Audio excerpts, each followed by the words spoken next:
그러니까 북한이 이렇게 10만 원을 내라고 하고 배짱 노름을 하는 겁니다. 그러면 하는 수 없이 당장 굶어 죽는다 할 때에 뒤도 안 돌아보던 놈들이요. 다 도와줍니다. 제 친구 하나가요. 그 형이 노동당 간부부에 있습니다. 지금도 노동당 간부부에 있습니다. 노동당 중앙위 간부부에 있는데 이 형이 간부부에 있는 형이 정말 도와앉았거든요. 이 친구는 그냥 뭐 아버지 어머니가 다 대학 다닐 때 사망했습니다. 예, 대학 다닐 때 사망했고 근데 이 친구가 뭐라고까지 했냐 하면 막 가서 뭐 김정일이 그러지 않았습니까? 그 열병식에 나가서 무슨 뭐 영광스러운 조선인민군에게 영광이 있으라 하지 않았습니까? 예. 영광이 있으라 그걸 보고 딱 그거 보니까 히틀러가 앞에 나가서 뭐 이렇게 하면서 히틀러 하면서 딱 그게 연상된다고 그렇게 말하던 친구거든요. 없었어. 아니 앉았습니다. 우리한테 앉아서 저 딱 히틀러 같지 않아? 그러던 친구거든요. 네. 근데 이 친구가 정말 그 친척들한테 다 자기네 형제입니다. 형들은 다 잘 됐죠. 형, 누이 다 잘 됐는데 자기 지금 대학 다니는 게 아무것도 돈을 대주는 사람이 없으니까 먹을 것도 대주는 사람도 없고 하니까 정말 고생을 했습니다. 이 친구가 너무 고생을 하니까 마지막에 열불 나니까 그 가족 자기 친척한테 해산시에 아주 좀 높은 간부를 하는 친척이 있었습니다. 그게 누이가 있었거든요. 그 누이한테 딱 찾아가서 자 이제 니네 결정을 해라. 나 이제 남조선으로 뛰겠다. 뛰어서 남조선으로 가서 내가 직접 기자회견을 하겠다. 북한이라는 사이에 이렇다고 기자회견을 하겠다. 니네 확 잘 먹고 잘 살아라. 내 남조선으로 가겠으니까. 그러니까요. 그 벼락이 난 겁니다. 그 다음 날로 형제들이 그 중앙당에 있는 간부부에 있는 그 친척까지 몽땅 다 내려온 겁니다. 내려와서 얘를 도와야 된다 해서 회의를 열고 한 달에 매 집에서 뭐 니네 무슨 5,000원씩 그때 돈은 5,000원 한 달에 5,000원이면 대단하거든요. 지금은 뭐 한 달에 뭐 2만 원 가지고도 군인들이 한 달에 그저 넉넉히 잘 사는 집들에서 보내주는 게 한 달에 2만 원씩 보내준다고 합니다. 2만 원? 예. 근데 그때 5,000원이면요 어느 만한 돈인가 하면 그 흑백 TV 한 대가 5,000원이었습니다. 언제? 그게 2002년 그때 2002년 그때 북한 돈으로 흑백 TV 한 대가 5,000원이었는데 그때는 흑백 TV도 없는 집들이 많았거든요. 많았죠. 네. 텔레비 하나 보러 가게 되면 막 내쫓아가지고 계속 싸움이 났잖아. 네. 그런데 이 친구가 형제가 4명이었습니다. 그래서 매 집에서 한 달에 5,000원씩 지원을 해서 2만 원씩 지원하게 됐거든요. 그래 이 친구가 대학 2년 동안 진짜 흥장망장하면서 살았습니다. 자기 뭐 남조선으로 가서 기자회견 하겠다고 딱 그 한마디를 했다가 그 가족들이 다달이 이 4명의 형제가 5,000원씩 보내주는 겁니다. 그리고 졸업하니까 또 한 번 협박을 하더라고요. 야, 나 직업 문제에 나섰는데 당장 내가 교원으로 나가게 됐다. 니네 힘을 안 써주면 난 어디 산골 교원으로 가야 된다. 북한은 지방에서 온 대학생들은 지방 사범대학 같은 건 다 지방에 교원으로 보내지 않습니까? 그러니까 나 여기 힘 써달라. 나 지방에 이제 못 간다. 농촌에 있는 시골 학교에 가서 교원을 할 바에야 난 그냥 어디 내 마음대로 뛰겠다. 그러니까 뭐 그 말 하니까 이건 뭐 딴 게 없더라고요. 그날로 그냥 보이부 쪽에서 확 보이부 쪽으로 데리고 가더라고요. 아이고, 난 그걸 보고 정말 기가 막혔다는 건 그러니까 이자처럼 10만 위안을 내라. 어느 한 사람 잡아놓고 근데 진짜 나한테 이 보위원들도 딱 보면 압니다. 얘네 집은 진짜 아무리 털어야 10만 위안 나올 데 없어. 그래도 무조건 10만 위안을 내라고 합니다. 아니면 니 7년형으로 개천교화소에 가 이렇게 합니다. 그러면 여태껏 안 돌아보던 사람들이 다 또 가족 친척들이 모입니다. 모여서 회의를 합니다. 저네끼리 가족 친척 회의를 하거든요. 아이고 리만나님 고맙습니다. 네.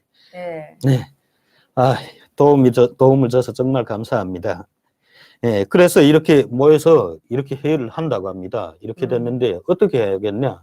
그래서 정말 힘 있는 사람들은 그 돈을 다 십시일반으로 모은다는 거죠. 대신 네가 이제 나와서 그 돈을 다 우리한테 갚아라. 이렇게 계약서를 쓰고서 그 우선 풀어낸다는 겁니다. 뭐 감옥에 가면 자기네 문간에 걸리니까. 개념이 없어가지고. 지금은 안 그렇다고 합니다. 그래요? 지금은 어떻게 하냐 하면요. 지금 어느 정도로 이게 밝아졌냐 하면 이 당 간부고 보위원이고 있지 않습니까?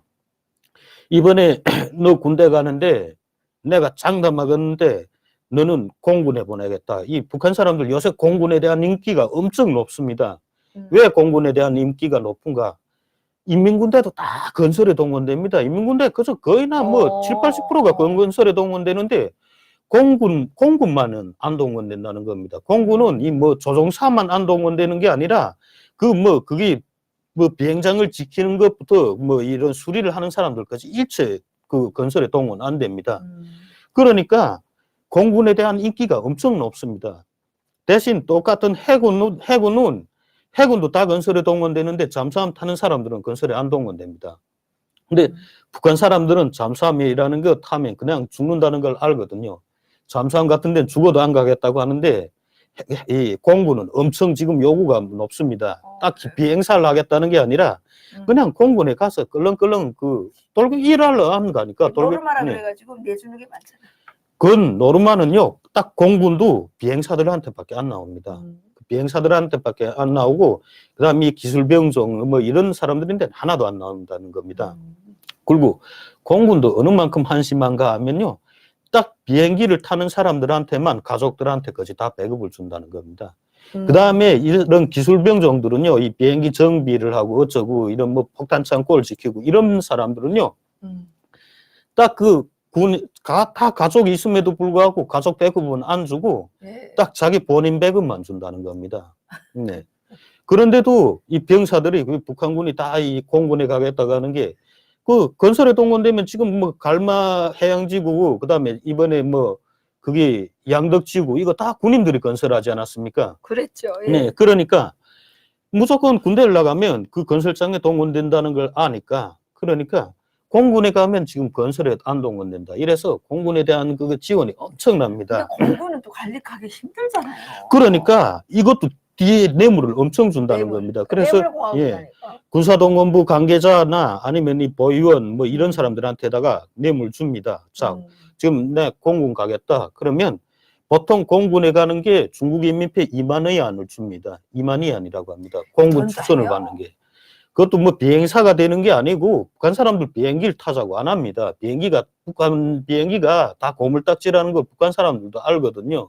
그래요? 예, 그래서 비행기를 타자는 게 아니라 그냥 그 정비사로 일하는 걸 제일 좋아하거든요. 그냥 그런 정비병으로 가겠다. 예. 그런데 이걸 보내겠다 하면 그래서 보통 중국인민폐 2만 위안으로 딱 정해졌습니다. 그래 2만 위안을 내가 받았다. 그래서 니는 나한테 2만 위안을 냈으니까 내가 내 아들을 그 공군에 보내줄게. 그런데 이 사람이 힘이 없어서 공군에 못 보내줬습니다. 그러면 군소리 없이 그 2만 위안을 본인한테 돌려줍니다. 이젠 이 체계가 아주 철저하다고 합니다. 네. 뭐 옛날엔 보위부 간부 같은 데다 뇌물 매기면 자기가 못 해줘도 예, 그냥 그저 먹고 나면 끝이야. 그거 되지 않습니까? 이젠 안 그렇다고 합니다. 보위부 간부도요. 그저 뇌물을 줬다가 야 이거 내가 못했다 미안하다 하면서 그 돈을 그대로 딱 내놓는다는 겁니다. 그리고 북한도 이제는 이 계약서가 엄청 발달했다고 합니다. 왜냐하면 보위부 간부도 네 아들이 지금 감옥에 들어가 있는데 여기 뭐야 이 보위부 집결이라고 하면 이 보위부 이제 어디 집결에다 먼저 가두어 놨다가 이게 정치범 수용소를 가든지 어디를 가든지 하거든요. 그 집결에 들어가 있는 걸 내가 뽑아내서 이거 일반 범죄로 돌려서 그래서 노동단련대나 몇 달 있다가 내보내게 그렇게 만들어줄게 하고서 중국인민폐 무슨 10,000원 받았습니다. 그런데 10,000원 받았는데 애가 그렇게 풀려나가지 못하고 정치범 수용소로 갔다 하면 이 사람은 무조건 그 10,000원을 딱 돌려줍니다. 그리고 그렇게 한다는 거 계약서를 씁니다. 나는 당신한테서 이 돈 얼마를 받으면서 당신 아들을 어떻게 내줄 것을 이렇게 계약합니다 하고 서로 맞도장을 찍습니다. 그래서 뭔가 네가 진짜 못 구해줬을 때는 돈을 돌려줘야 된다. 돈을 안 돌려주면 자, 이 계약서를 들고 나는 포위물에 간다. 예, 지금 다 이렇게 됐습니다. 그렇구나. 그래 이제 북한도 마음대로 못 대먹습니다. 그러네요. 예. 네. 그래서 이자처럼 이렇게 하면 그 전화기 한 대를 회수하면 지금 그리고 이 전화기를 회수하면 10만 위안을 내라고 하는데 그 10만 위안을 내도요. 그저 내보내는 게 아닙니다. 10만 위안을 바치면 김일성, 김정일 기부금을 바친 걸로 나옵니다. 그래요? 예, 그저 내보내는 게 아니라 이 동무는 김일성, 김정일 기부금을 낸 기부자임해서 예. 김일성, 김정일 기부금 상장이라는 게 딱 있습니다. 상장? 예, 그 인터넷에 찾아봐도 많이 나도는 게 있는데, 네. 그래요? 그렇게 해서 그 김일성, 김정일 기부금 상장을 딱 내면 그러면 그냥 풀려나는 겁니다. 야, 그래. 케이스는 봤는데. 네. 이 북한이라는 사회도 이젠 이렇게 돼서 이 김일성, 김정일 기부금이라는 게 그냥 세금이 된 겁니다.